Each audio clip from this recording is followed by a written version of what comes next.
Tight bond wood glues, quietly keeping woodworking projects together for over 70 years.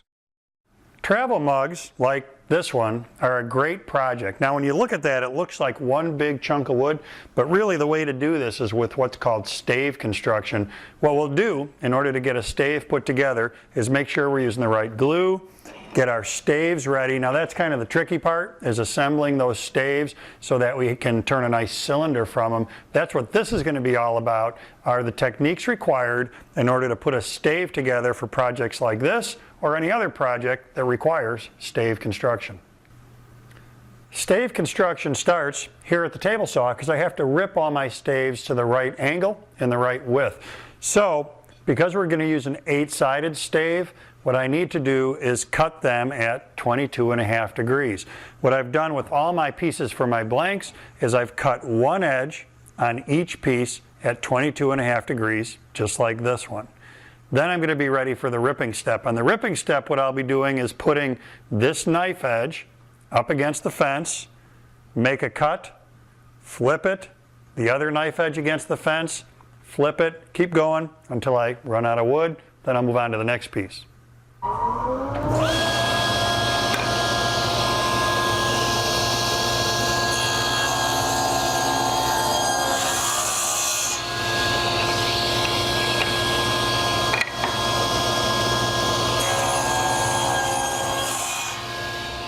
Now, back at the workbench, we're ready to put the staves together, and here's the key.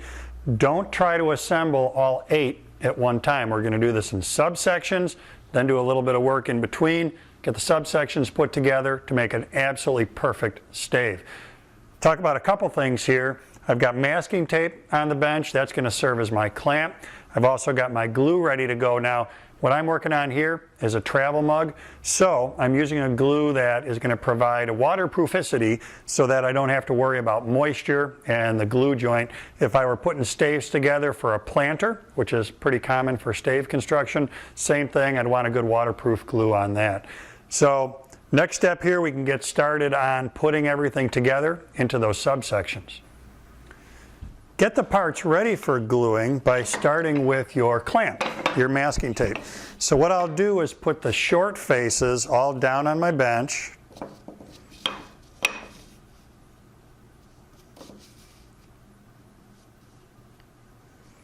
And then using the masking tape,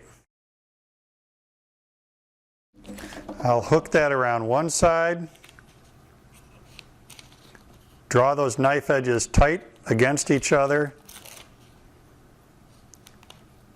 and span to the other side, hook on that edge.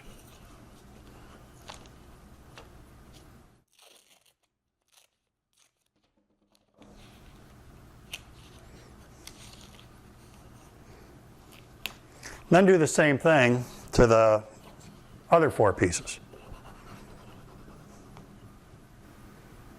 Now we're ready for glue. So I'm going to flip this long faces down onto the table and apply glue into each seam.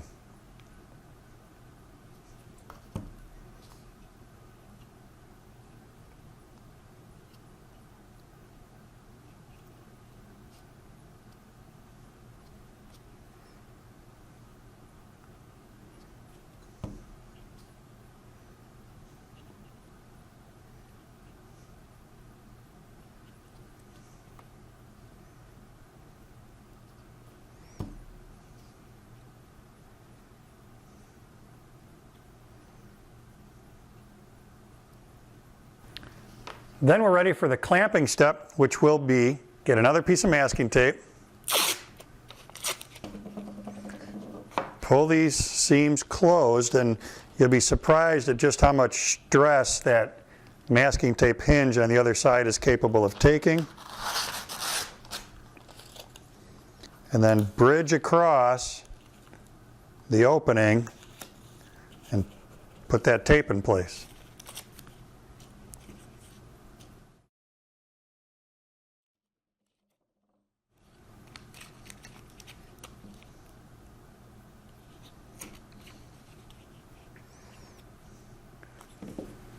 We're done for now. We'll let that glue dry before we move on to the next step. The problem that's inherent in stave construction is that if, when you rip those angles at 22.5, you're off by just a tiny, tiny, tiny bit, it's a cumulative error. And as a result, when you put all 8 staves together, you have a difficult, if not impossible time getting the joints to close. That's why we do this in 2 halves. So what I did is let the glue dry, took off the masking tape. Now the key is I've got sandpaper down on a nice flat surface. You can do this on a good workbench. You can do it on your table saw. And what I'll do is run this half of the stave over the sandpaper. And what that's going to do is take off any high spots until those 2 portions of the seam are perfectly flat.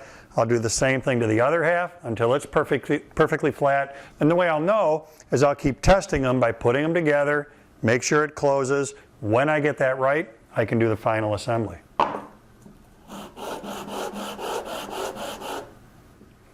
I've got the 2 halves of the staves perfectly flat, so they're a great fit. That seam closes just right.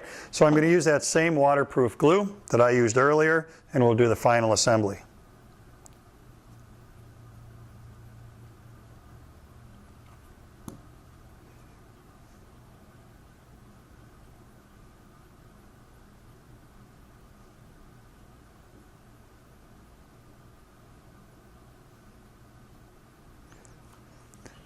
Now when these halves come together, I'll give you a great tip for clamping this.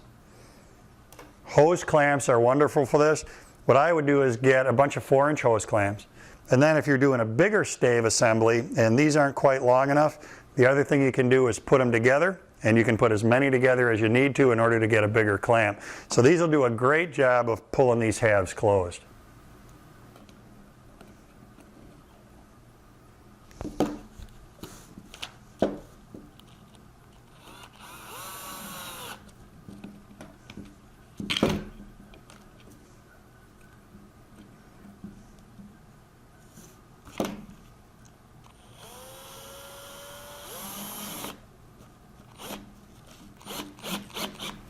With those little tricks of the trade for getting your parts cut and glued together, it makes it a lot easier to do stave construction like I've done here for the travel mug I want to work on.